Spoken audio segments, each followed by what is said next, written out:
어서 오세요. 안녕하세요. 안녕하세요. 네, 안녕하십니까.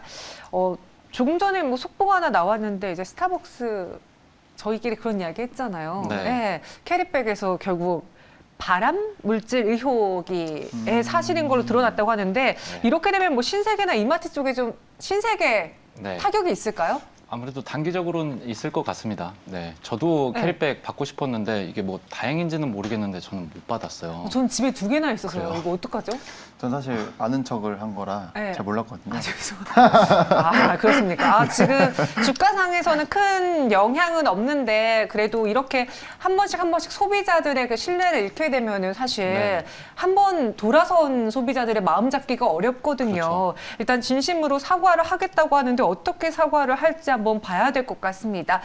일단 신세계 이마트의 경우에는 주가가 크게 변동은 없지만 그래도 하락은 하고 있습니다. 네, 그럼 저희 본격적으로 또 3가지 OX 종목 들어볼게요. 첫 번째로는 삼성전자를 보겠습니다. 역대 2번째 매출로, 그러니까 역대 2번째로 잘 나온 매출로 6만 전자를 다져볼 수 있을까요? 두 분의 의견 주시죠. 네, OX 나뉘어졌습니다. 기성환 대표님은 네. 다질 것이다, 실적으로 다질 것이다 라는 뜻인가요? 네, 둘 다 맞습니다. 실적으로도 다질 거고 네. 폴더블 폰 이제 다음 달에 출시를 하잖아요. 맞아요. 여기에 대한 어떤 기대감도 시장에 조금 움직이는 것 같습니다. 폴더블 폰과 관련한 어떤 힌지 관련 종목들이 조금 움직이는 거 최근에 보실 수가 있었고 또 미국 쪽에서 반도체 지원 법안이 통과가 됐어요. 아직 상원의원 통과를 했고 하원의원은 남아 있지만 하원 쪽에서도 통과를 시키겠다라는 의지가 확인이 되었기 때문에 이런 부분들이 한국과 미국의 반도체 기업들의 시너지를 줄 수 있을 것이다라고 저는 기대를 하고 있고 미국이 현재 주도하고 있는 반도체 공급망에 대한 개편 속에서 한국이 어느 정도 미국과 굉장히 어떤 우호적인 관계를 유지하고 있는 부분들 그리고 최근에 뭐 삼성전자라든지 현대차, LG 모두 미국 쪽에 굉장히 큰 규모로 공장을 짓는다든지 투자를 크게 단행을 했기 때문에 바이든 쪽에서도 굉장히 흡족한 반응들이 나오고 있는 것들이 삼성전자의 어떤 호실적을 앞으로도 계속 기대할 수 있지 않을까 생각을 해보고 있습니다. 2분기 실적 또 잘 나왔습니다. 항상 시장에서는 삼성전자 이번에는 어렵지 않을까 디램 가격 계속 낮아지고 있는데 앞으로 계속 괜찮을까 경기 침체까지 계속 누르는데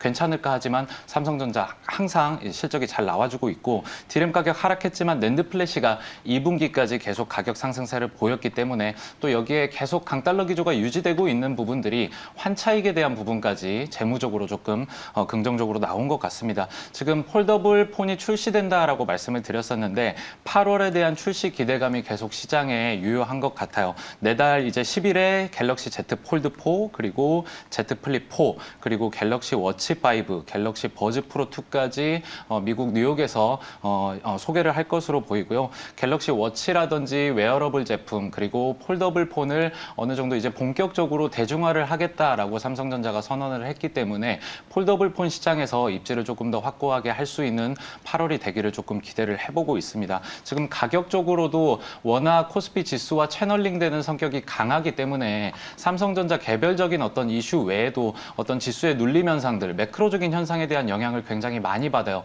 실적이 잘 나옴에도 불구하고 주가가 못 나오고 있거든요. 이런 부분들이 가격적으로도 충분히 저렴하다라고 느끼고 있습니다. 해서 현재 매수 의견 5 드리도록 하겠습니다. 네, 그래서 5였고요. 그와 달리 방승제 실장은 아직도 더 확인할 게 있습니까? 왜 X죠? 확인할 게 있다라기보다는요. 네. 그 이제 실적 내용 부분을 좀 살펴본다라고 하면 뭐 가전 관련해서 이제 매출이 생각보다 좋지 않았다라는 이야기도 나와 있고 아직은 좀 소비 심리가 아직은 좀 더 많이 위축되어 가고 있는 그런 단계이기 때문에 폴더블 폰 저도 사실 삼성 휴대폰을 쓰는 사람으로서 네. 너무 관심이 많은데 아직까지도 사실 사보진 않고 있어요. 그 이유가 결국에는 이 폴더블 폰 같은 경우에는 매니아층만 조금 사는 그런 경향이 있다라고 저는 생각을 충분히 하고 있고 물론 그러한 출시가 된다라고 하는 그런 기대감 때문에 상승이 나올 수는 있겠지만 장기적으로 봤을 땐 왜냐하면 삼성전자 같은 경우에는 코스피 지수랑 함께 가는 그런 또 종목이잖아요. 그렇기 때문에 조금 더 확인을 해보고 가는 것도 나쁘지 않다라고 생각을 하고요. 그리고 어찌됐든 잠정 실적 같은 경우에는 정말 괜찮게 나왔습니다. 그래서 오늘 확정 실적도 나왔고 근데 그렇게 또 잘 나왔기 때문에 그렇지만 뉴스에서 한국투자증권에서 불법 공매도 이슈가 또 삼성전자가 있더라고요. 맞아요. 근데 그에 대한 물론 과징금은 지금 받았지만 많은 전문가들이 생각하는 건 과징금으로 끝날 것이 아니라 쇼커버링을 이제 진행을 해야 하는 것이 아닌가, 뭐 이러한 뷰도 있고요. 그래서 개인 투자자들 사이에 좀 이런 뷰들과 함께 좀 껴서 개인들이 좀 이끌어가고 있는 그러한 모습이지 않나라고 좀 생각을 듭니다. 그래서 시장 분위기에 좀 맞춰서 갭 상승하는 모습을 이렇게 보여주고는 있지만 음봉이 나와주고 있고 개인의 순매수 그리고 외인과 기관 순매도인 것으로 좀 보아서 시장 분위기 같은 경우에는 실적 발표 내용과 불법 공매도 조치 및 환매수에 대한 그런 기대감으로 개인이 들어오는 것으로 판단이 돼서 개인이 들어올 때는 사실 조금 피하는 것이 지금으로서는 더 괜찮지 않을까라는 생각도 들고요. 그렇기 때문에 3거래일 정도 쉬었다가 들어가 보시는 것은 어떨까라는 생각을 드리도록 하겠습니다. 살짝 쉬었다가 들어가 보는 것 어떻겠느냐라는 의견이었습니다. 삼성전자 실적은 잘 나와줬고요. 이어서 두 번째 종목 보겠습니다. 이번엔 수주 소식으로 인해서 오늘 강하게 올라주고 있는 CS윈드의 544억 원 규모의 수주인데요. 실적 개선에도 큰 도움이 될까요? 두 분은 CS윈드 어떻게 보십니까? 여기서는 의견이 오로일치가 됐습니다. 방승재 실장, 네. CS윈드의 경우에는 최근에 전체적으로 에너지 대란이 있을 때 풍력주, 태양광주 쭉 오르다가 네. 갑자기 좀 법안이 또 미국에서 자초가 되면서 그렇죠. 비비 법안 때문에 살짝 눌렸었잖아요. 네. 이제는 정말 그냥 굳건하게 흔들리지 말고 쭉 가져가도 됩니까? 저는 항상 뭔가 좀 확인하고 가려는 경향이 있다 보니까 네. 그런 부분들을 확인하고 가야 이제 하지 않을까라고 생각이 좀 들고요. 네. 어쨌든 신재생 에너지 같은 경우에는 최근에 태양광보다 오히려 풍력 쪽이 강한 모습을 보였던 적도 있었고 그렇기 때문에 신재생 에너지에 관한 언급이 지속적으로 나온다라고 하면 좋은 모습을 보일 것 같다라고 생각을 하고요. 지금 유가가 $60에서 $80 사이로 돌아오지 않고 $80에서 뭐 $100 사이 그 선물 가격이 그 박스권을 지금 형성하는 그런 모습들이 지속적으로 좀 유지가 된다라고 하면 그러한 유가 부담에 대한 대체제를 찾기 마련이라고 좀 생각을 합니다. 그래서 그 돌파구가 신재생 에너지가 될 텐데 태양광과 그리고 해상풍력에 뭐 투자자들이 좀 집중을 하는 듯 뭐 원전도 물론 그 대안이 될 수 있겠지만 환경 오염 문제로도 야당에서 지금 적극 반대하고 있지 않습니까? 그렇기 때문에 신재생 에너지라는 그러한 테마나 이런 이슈들이 있다라고 하면 태양광 그리고 해상풍력 같은 경우에는 좀 중심적으로 좀 보는 것이 어떨까라고 생각이 좀 듭니다. 그래서 야당에서도 사실 이러한 부분들을 좀 반겼던 부분이기 때문에 네. 해당 섹터에 대해서 좀 적극적으로 옹호할 때 반대가 크게 나오지는 않을 것으로 좀 전망이 좀 되고요. 그리고 외인과 기관의 쌍끌이 순매수가 지금 들어오고 있고 그리고 이제 CS 윈드 같은 경우에는 하반기까지 실적 향상 그리고 저평가 매력도도 보유하고 있기 때문에 가능성은 그러니까 중장기적인 가능성은 충분히 오케이다. 그렇지만 확인하고 가는 전략이 더 좋을 것 같다라는 의견을 드리도록 하겠습니다. 알겠습니다. CS윈드 오늘장 여전히 10%의 강한 상승 흐름 보여주고 있고요. 이어서 마지막 종목은 대우건설을 보겠습니다. 요즘 건설주를 향한 증권가의 리포트 톤이 좋지는 않습니다. 대우건설의 경우에도 실적 부진이 지금 걸리고 있는데요. 하반기 어떻게 봐야 됩니까? 기성화 대표님 그리고 방승재 실장 모두 의견 보도록 하죠. 여기도 X로 일치가 되네요. 네, 오랜만에 방승재 실장님이랑 의견이 잘 맞는 것 같아요. 네. 그렇죠. 대우건설 단기적으로는 제가 X 의견을 드렸는데 네. 현재 인플레이션 상승 때문에 원자재 가격도 많이 올랐고요. 외주 비용이라든지 노무 비용들 다들 굉장히 높은 상황이라서 국내 건설주들이 조금 분양도 좀 늦어져 있고 건설도 조금 미뤄지는 것들이 조금 많이 나오고 있는 것 같습니다. 또 매크로적으로 봤을 때도 미국 쪽의 어떤 주택 구매 지수들도 최근 들어서 조금 위축된 모습으로 조금 나오고 있는 부분들이 매수 심리를 국내에서도 조금 위축시키는 것 같고 다만 수주 소식도 있었습니다. 대우건설에서 이제 울산 쪽에 LNG 터미널에 대한 수주를 따냈고 2,200억 원의 공사 규모 가운데 약 51%의 지분 그러니까 한 1,100억 원 정도가 대우건설이라고 볼 수가 있었는데 이런 좋은 수주 소식에도 불구하고 주가는 이 소식을 따라가지 못하는 부분이었어요. 이런 것들이 좀 실적적으로 전년에 뭐 역대 뭐 업계에서 가장 좋은 매출을 냈지만 뭐 이번 분기에 잘 안 나왔기 때문에 이런 부분들이 더 오히려 시장에는 악재로 작용한 것이 아닌가.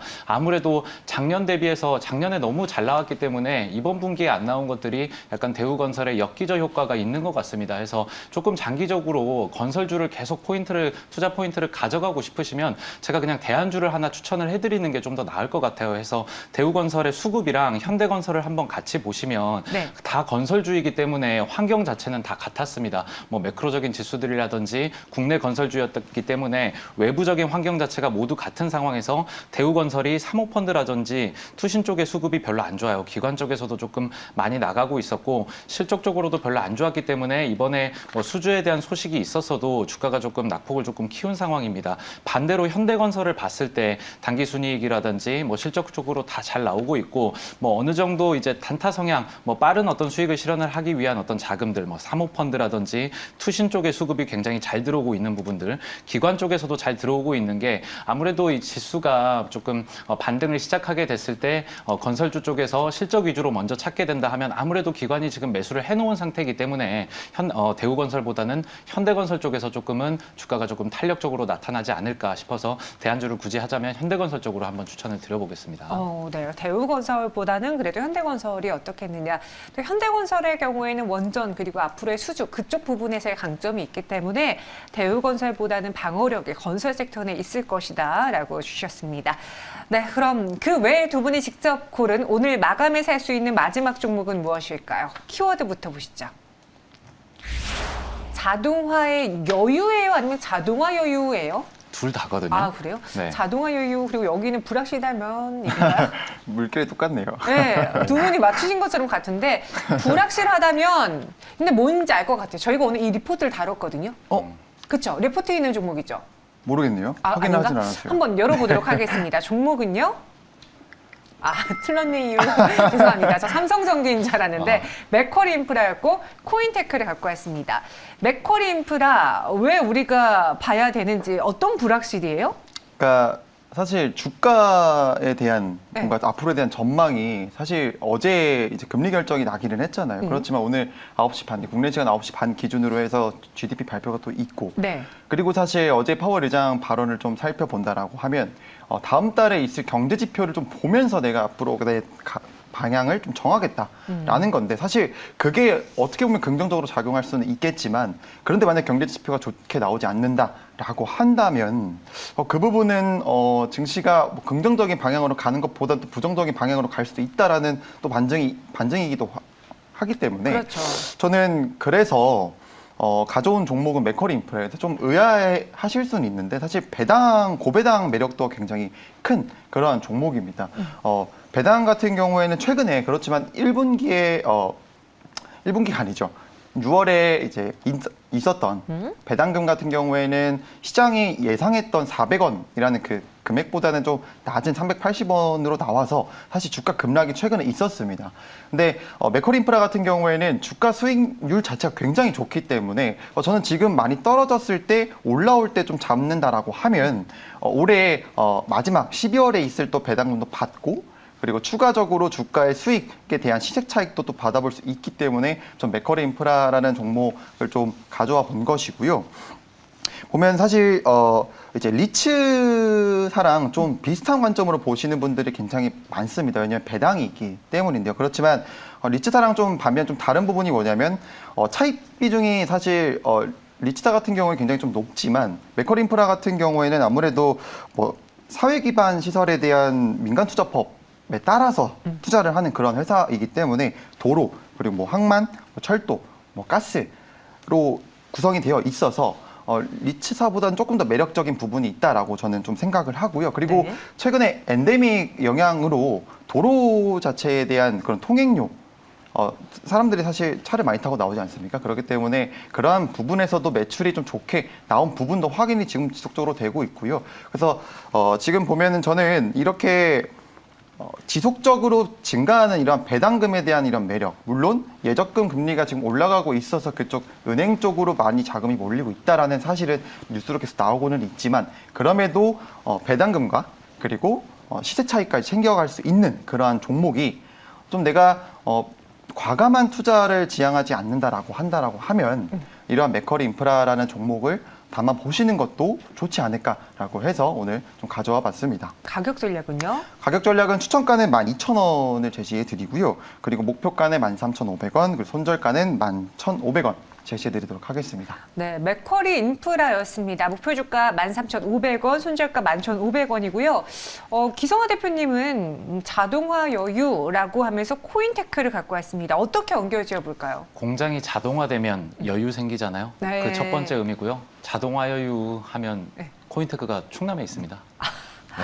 그래서 충남 사투리로 아. 네, 다들 실소를 진짜 맞습니다. 정말 많이 준비해 오시는군요. 네, 맞습니다. 이 네, 충남에 있는 멘트까지. 코인테크, 네, 한번 들어볼게요. 네, 2차 전지 전공정과 후공정을 모두 자동화할 수 있는 유일한 업체라고 보시면 좋습니다. 또 지난 6월에 이슈가 있었어요. 얼티엄 셀즈, LG와 GM의 합작법인이거든요. 여기가 이제 미국에서 완성차 쪽에 이제 금융 지원을 굉장히 크게 하던 기존과 달리 2차 전지 공장에다가 지금 금융 지원을 하게 된 건 미국 입장에서는 거의 최초입니다. 그래서 배터리 공장에 그만큼 미국이 적극적으로 지원을 해주고 있다라는 것을 보실 수가 있고, 이 얼티엄 셀즈의 공급 계약을 체결을 했습니다. 645억 원 규모였고, 이번에 또 추가적으로 164억 7천만 원까지 추가적으로 수주를 받아냈습니다. 지난달에도 뭐 한 모 대기업 글로벌 어떤 배터리 기업인데 지금 경영상의 비밀 유지로 인해서 지금 공시에는 나오고는 있지 않지만 331억 원에 이르는 공급 계약이 추가로